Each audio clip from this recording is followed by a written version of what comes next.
একটা কথা কি জানেন, আমাদের বাংলাদেশটা না অনেক সুন্দর। আমাদের বাংলাদেশ হচ্ছে স্বাধীন দেশ, সোনার দেশ, আসলে অনেক সুন্দর।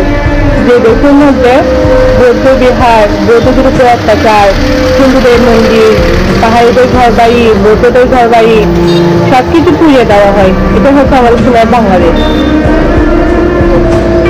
দেশটা শুধু তাদের একার, আমাদের না।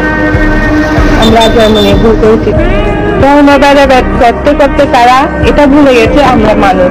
খুনাখুনি পর্যন্ত তারা শিখে গেছে, কিভাবে মানুষকে খুন করবে এই নিয়ে ব্যস্ত তারা। যাই হোক, একটা কথা বাদ দিই, আমরা বৌদ্ধ জাতি। আমাদের এই বাংলাদেশের মধ্যে 4টা জাতি আছে। এই 7টা জাতি আমরা সবাই চেয়েছি একসঙ্গে থাকতে চাই, ধর্মকে আমরা ভেদাভেদ চাইনি। স্বাধীন দেশের সময় লড়াইয়ের সময় আমরাও ছিলাম, বৌদ্ধ জাতিরাও ছিল, হিন্দুরাও ছিল, সবাই ছিল। তো এটার কথা বাদ দিই, আমাদের যে বিহার, মন্দির, ঘর বাড়ি এগুলো পুড়িয়ে দিয়ে লাভটা কি হবে? হয়তো লাভ হচ্ছে, যখন মানুষ খুন করার থাকতে থাকবে, এগুলো চলছে না। একটাই কথা বলি বৌদ্ধ জাতিদেরকে নিয়ে, তোমরা অতীতের কথাই আনিও না, অতীতের কথাগুলো বাদ।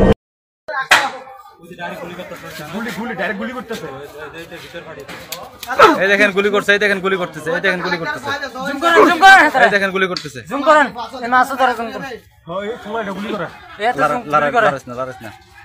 এই দেখেন গুলি করতেছে, দেখছেন? বাঙালির উপরে গুলি করতেছে। এই দেখেন, এই দেখেন, এই দেখেন গুলি করতেছে।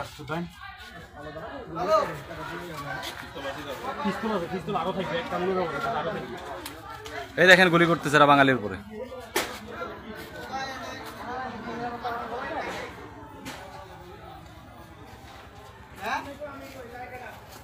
বাঙালি